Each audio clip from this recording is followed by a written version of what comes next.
Olá pessoal, meu nome é Rafael, sou DevOps Engineer aqui na Webera e eu estou gravando esse vídeo para poder compartilhar um pouquinho aí com vocês sobre um GitOps, né? Então a ideia desse vídeo é exatamente esclarecer, né, possíveis dúvidas que existem, principalmente para o pessoal que não tem tanta experiência, que já está na área, e também para aquelas pessoas que estão tentando ingressar dentro da área DevOps para atuar como um DevOps Engineer, né? E passando rapidamente aqui pelo tema DevOps, né, antes de eu explicar exatamente o que é o GitOps, até pouco tempo atrás é importante dizer que o DevOps ele gerava ainda bastante dúvida, né, o que é muito curioso. E hoje em dia a gente pode ver que ele foi amplamente aceito e adotado pela maioria das empresas, né, principalmente durante ali a corrida pela transformação digital. E a gente sabe o real valor, né, que o DevOps tem, né, e que ele traz devido à sua capacidade de testar e implantar códigos automatizados com uma frequência muito grande, né? E, na verdade, uma das principais métricas para avaliar o desempenho do DevOps é exatamente o tempo de espera e a frequência das implantações, né? Então, em resumo, quanto mais você conseguir implantar no seu ambiente de produção, mais ágil a sua empresa vai se tornar aí na melhoria dos processos, né? Porém, nem tudo ocorre como esperado, né?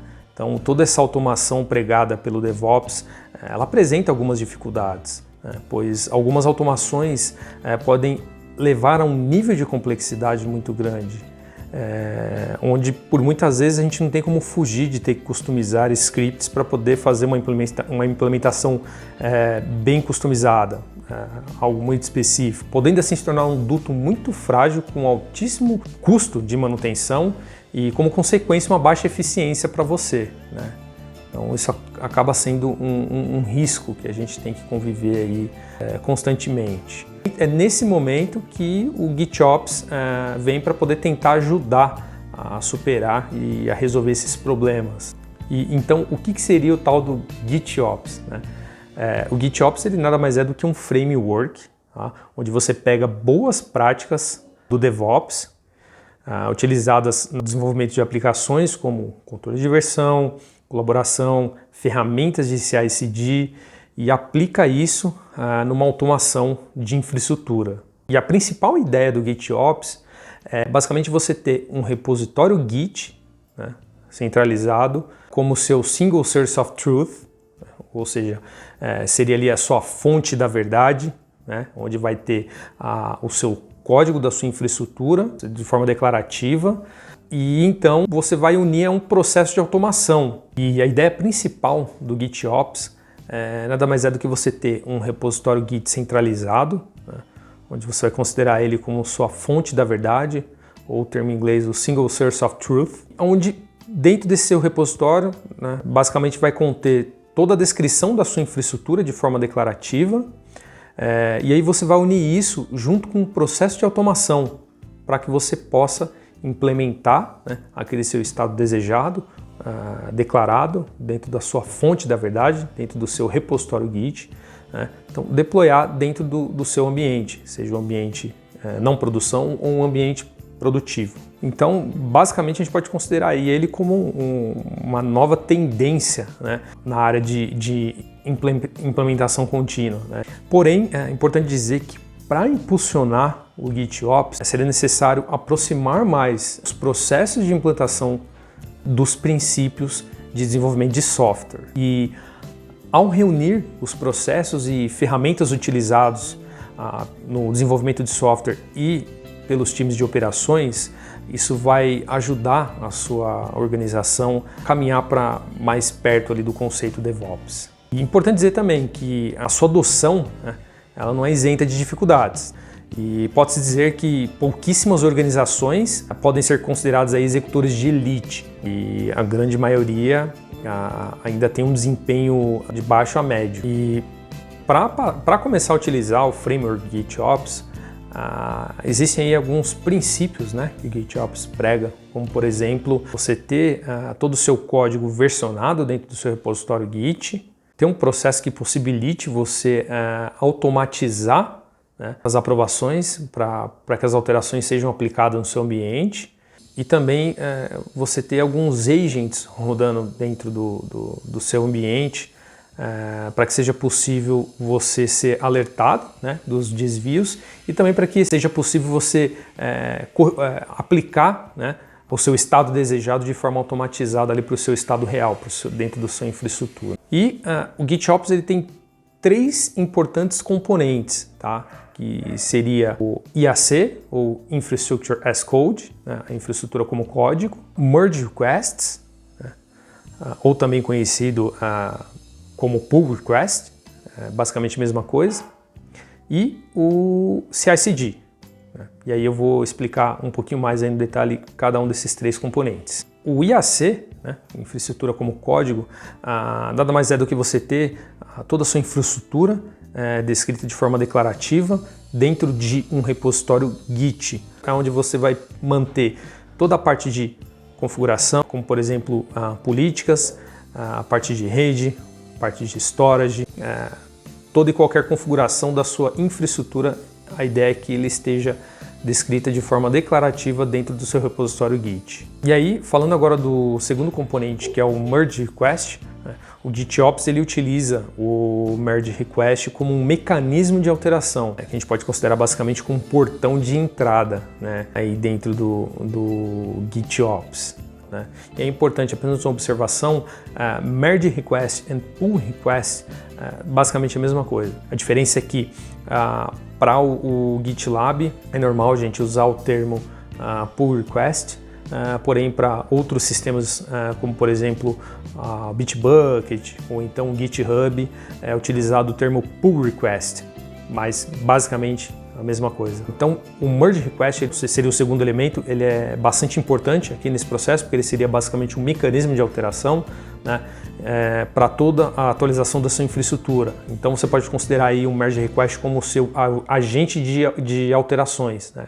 Não só de alterações, mas também de colaboração e de auditoria. Através dele vai ser possível você aplicar o estado desejado, que está ali declarado dentro do seu repositório Git, e durante esse processo você consegue também com que seu time possa colaborar, né, mais via Code Review, onde você vai fazer o engajamento de uma outra pessoa, de outro membro do seu time para poder fazer uma revisão do seu código, antes de você fazer a aprovação e, enfim, você mergear para a sua branch principal, né? E, por fim, o resultado vai ser o deployment ali daquela sua atualização na sua infraestrutura, tá? Então, é legal porque esse processo, né, do Merge Request, onde você comita seu código, você vai fazer o push para uma branch específica. Após isso, você vai fazer o engajamento de alguém do seu time para poder fazer a revisão do seu código, consequentemente fazer a aprovação dele, para que aí sim seja possível você fazer o merge, né, na sua branch principal. Com isso, você aplicar ali a alteração que você deseja, né? E é importante dizer que todo esse processo, né, a gente consegue manter uma trilha, né? Olha que interessante. Então, por isso que eu até falei aqui um pouquinho antes que o Merge Request ele é seu mecanismo de alteração, você pode considerar ele como um agente de alterações, mas também como um agente de colaboração e um agente também de auditoria, né? Então, através dele a gente consegue manter toda ali uma trilha do código que você está implementando, emergindo na sua branch principal, toda a questão de aprovação, de revisão de código, né? Então isso é super bacana e é bastante interessante. E aí o terceiro elemento que seria o CI/CD, né? Então é importante dizer que o GitOps ele automatiza, né, as atualizações da sua infraestrutura utilizando um workflow Git, né, com Continuous Integration, Continuous Delivery. E então, uma vez que o seu código é mergeado, uma pipeline, né, de CI/CD vai ser aí executada para poder garantir e fazer as alterações que você precisa no seu ambiente. E aí, nesse momento que a pipeline foi trigada, né, ou seja, a gente passou por todo aquele processo que eu falei anteriormente do Merge Request, como resultado final do processo do Merge Request, uma pipeline vai ser trigada e nesse momento você vai aplicar a atualização para dentro da sua infraestrutura. Então é importante dizer que também nesse momento, um desvio de configuração, caso exista ali, né, então pode ser que em algum momento alguém manualmente fez uma alteração, então ela vai ser sobrescrita. Por quê? A sua fonte da verdade está dentro do Git e não ali no que foi feito manualmente, né? Então isso é uma das coisas que o GitOps não prega, né? Você ficar fazendo alterações manuais. Não, você tem um repositório ali centralizado, é sua fonte da verdade. Então, toda e qualquer alteração que você precisar aplicar no seu ambiente, na sua infraestrutura, você precisa fazer no seu repositório. Aí, voltando aqui, esse desvio, caso haja, ele vai ser sobrescrito, tá? Então, na realidade, o que vai prevalecer vai ser o que está descrito ali dentro do seu repositório Git. E aí, até uma observação que eu gostaria de fazer, que esse método, vamos dizer assim, onde eu estou aplicando uma configuração, então eu faço o commit do meu código, passo pelo meu flow do merge request, triga a pipeline e aplico minha atualização dentro da minha infraestrutura.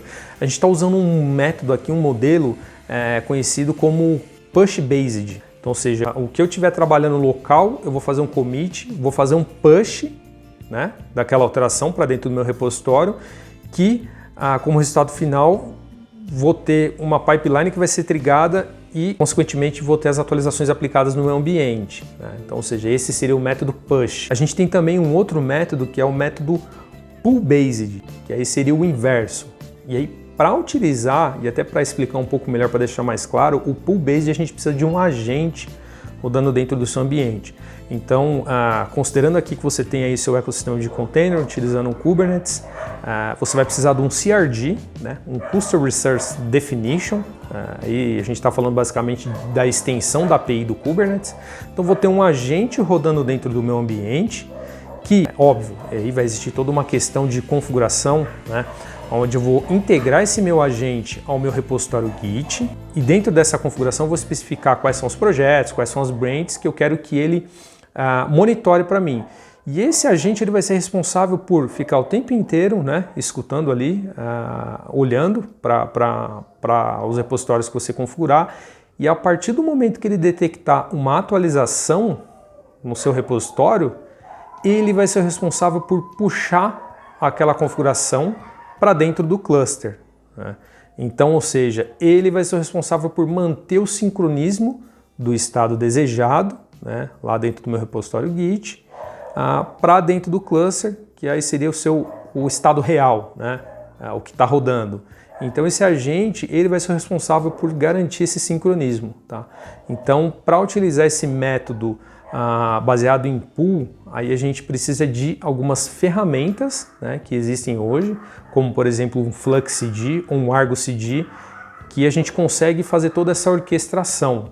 E aí a gente não pode ignorar a quantidade de benefícios que a gente tem, né, com o framework aí do GitOps, né? Então, uma vez que você conseguir implementar o GitOps, né, você passa a ter, né, o seu processo de deploy rodando muito mais rápido, né, frequentemente. A parte de recuperação de erro, ela acaba sendo mais rápida. A parte de gerenciamento de credenciais, né, fácil gerenciamento das credenciais. Então, isso daí, por exemplo, trabalhando com provisionamento de infraestrutura num ambiente cloud, né, a gente tem que lidar o tempo inteiro com a questão das credenciais, porque eu preciso, às vezes, consumir serviços, recursos, né, outros serviços dentro do meu provedor de cloud, e aí tem toda uma questão de permissionamento, né, o que acaba envolvendo a parte de credenciais também, e isso acaba ficando fácil, né, de você ter um mapeamento do que você está utilizando, uma vez que está totalmente declarado dentro do seu repositório Git, né, e não está num documento, num arquivo local espalhado com cada indivíduo. Outro benefício seria a parte dos deployments autodocumentados, né? Então, muitas vezes, só da gente olhar para o código que está ali dentro do repositório já serve, a gente já pode considerar como uma documentação. Óbvio que tem a questão aí das boas práticas, a gente tem um README dentro do repositório também, explicando com mais detalhes, mas a gente pode considerar sim o código ali como algo autodocumentado. Uma coisa que eu gosto muito, que é a questão de você compartilhar o conhecimento com a equipe. Tudo que você faz, ou todos fazem, está dentro de um repositório centralizado, então está de fácil acesso, né, para que outras pessoas possam ver e entender. Então é muito bacana. E aí, novamente, o processo do merge request, ele faz o engajamento do time. Então ele força com que você envolva um outro indivíduo ali do seu time, um outro membro, e aí nesse momento a gente consegue fazer com que aconteça ali o compartilhamento de conhecimento, né? Então é muito bacana. Um outro benefício é com o GitOps a gente evita, né, desvio de configuração, então é o que eu tinha comentado aqui durante o vídeo, a questão de você ir lá e alterar manualmente as configurações na sua infraestrutura. Então não façam isso, tá? O GitOps ele prega totalmente ao contrário. Faça alteração no código, por mais monótono e cansativo às vezes que seja, né? Isso daí acaba sendo um desafio diário de ter que se doutrinar, né, a utilizar esse processo aí do GitOps. Um outro benefício também é em relação aí à experiência do desenvolvedor. O GitOps ele traz isso, né? Ele proporciona uma experiência para o desenvolvedor melhor. A gente tem uma estabilidade maior também, né, no nosso ambiente. E é interessante porque a partir do momento que está tudo declarado, as coisas passam a acontecer de forma previsível, né? Então você acaba tornando um ambiente mais estável. Uma altíssima confiabilidade, né? Então o seu ambiente passa a se tornar mais confiável, tendo mais controle, né? Porque é uma forma de você aplicar uma governança também, então você passa a ter um ambiente muito mais confiável. Parte de observabilidade. Então você dá aí a visibilidade do que você está fazendo, seguindo os processos, você está envolvendo o time, você está o tempo inteiro interagindo com o time, então está todo mundo de alguma forma expondo o que está fazendo, o que está trabalhando, né? Então isso é muito bacana, você está dando visibilidade, isso é bastante importante. E parte de consistência e padronização, né? Então você acaba tendo um ambiente muito mais consistente e padronizado. E como resultado, né, um compilado aí de todos esses itens que eu falei dos benefícios, a gente vai ter aí um ambiente fortemente seguro. Mas a gente tem aí alguns desafios. Nessa parte de desafios para poder implementar o GitOps, e aí esse desafio seria mais em torno do processo, né? Tendo em vista que deu para eu passar aí uma visão para vocês clara de que envolve muito questão de processo, né? Então um processo novo, ao qual exige disciplina de todos os participantes do time, e isso daí a gente está falando de algo em torno do indivíduo, né? Então, ou seja, mudança de mindset, a gente sabe que esse tipo de coisa não é fácil, né? Então, isso que é o bacana desse framework GitOps é que a gente tem ferramentas que aí assim a gente consegue fazer o enforcement desse processo. Então acaba ajudando muito, que são as ferramentas que eu comentei durante aqui a explicação no vídeo, que é o Argo CD, o Flux CD. Então, uma vez definido o processo, esses serão os responsáveis por fazer o enforcement, né? Mas ainda assim fica aí a dica aí do grande desafio em torno dos indivíduos por conta da disciplina que todos têm que ter na hora de adotar o GitOps. Porque como consequência aí, né, ao adotar o GitOps, é introduzido um elemento, né, que a gente pode chamar aí de alteração por comitê, né? Então a gente basicamente está formando um comitê ali, a gente tem um processo, a gente tem aprovações para que seja possível aplicar, né, uma atualização na minha infraestrutura, né? E não mais praticar aí as alterações manuais, evitar aí possíveis dores de cabeça. E é isso, pessoal. Como conclusão, então o GitOps é um framework, o qual vai acontecer dentro ali do mesmo sistema de controle de versionamento, né, da aplicação, ou seja, dentro do seu repositório Git, habilitando aí os times a colaborarem mais, né, utilizando um local centralizado do código da sua infraestrutura, e com a ajuda de algumas ferramentas é possível fazer o enforcement aí dos princípios, né, pregados pelo GitOps dentro do seu time operacional. Tá bom, galera? Então eu espero que vocês tenham gostado aí do vídeo, agradeço muito pela companhia e lembrem-se, conhecimento adquirido e não compartilhado é um conhecimento perdido. Então compartilhem conhecimento. Agradeço muito aí novamente e até um próximo vídeo. Um abraço.